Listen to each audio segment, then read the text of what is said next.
మోకాళ్లలో గుజ్జును పెంచి నొప్పిని తగ్గించి సర్జరీని దూరం చేసే ఫ్రీడమ్ వాక్. కర్ణి శిరీష అంటే తెలుగు రాష్ట్రాల్లో పెద్దగా పరిచయం లేకపోవచ్చు, కానీ బర్రెల కంటే మాత్రం టక్కున గుర్తుపట్టేస్తారు. హాయ్ ఫ్రెండ్స్ అంటూ చేసిన ఒకే ఒక్క రీలు ఆమెను సోషల్ మీడియా సెన్సేషన్ క్రియేట్ చేసింది. బర్రెలెక్క రాజకీయాల్లోకి అడుగుపెట్టే ఆలోచనను రేకెత్తించింది.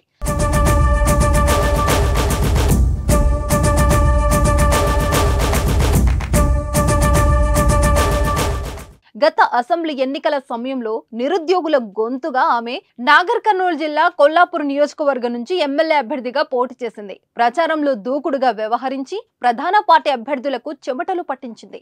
అయితే ఫలితాల్లో మాత్రం వెనుకబడింది. ఎమ్మెల్యేగా పోటీ చేస్తే ఆమెకు దాదాపు 5,000 ఓట్లు మాత్రమే వచ్చాయి.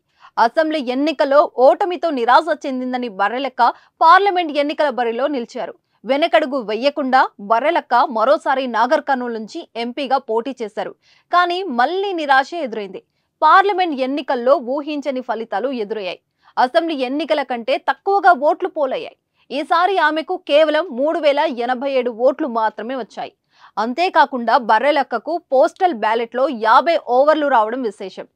ప్రభుత్వ ఉద్యోగులు 50 మంది ఆమెకు మద్దతుగా నిలబడ్డారు. అయితే ఈ ఫలితాలతో బర్రెలెక్క ఇక రాజకీయాల నుంచి విరమించుకుంటారా లేక అలు పెరగకుండా మరోసారి పోటీ చేస్తారా అనేది వేచి చూడాలి.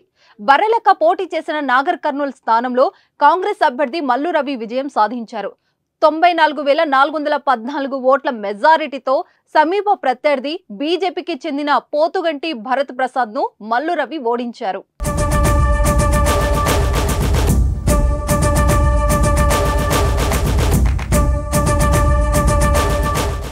సుమన్ టీవీలో మీ పర్సనల్ అండ్ బిజినెస్ ప్రమోషన్స్ కోసం కింది నెంబర్కి కాంటాక్ట్ చేయండి.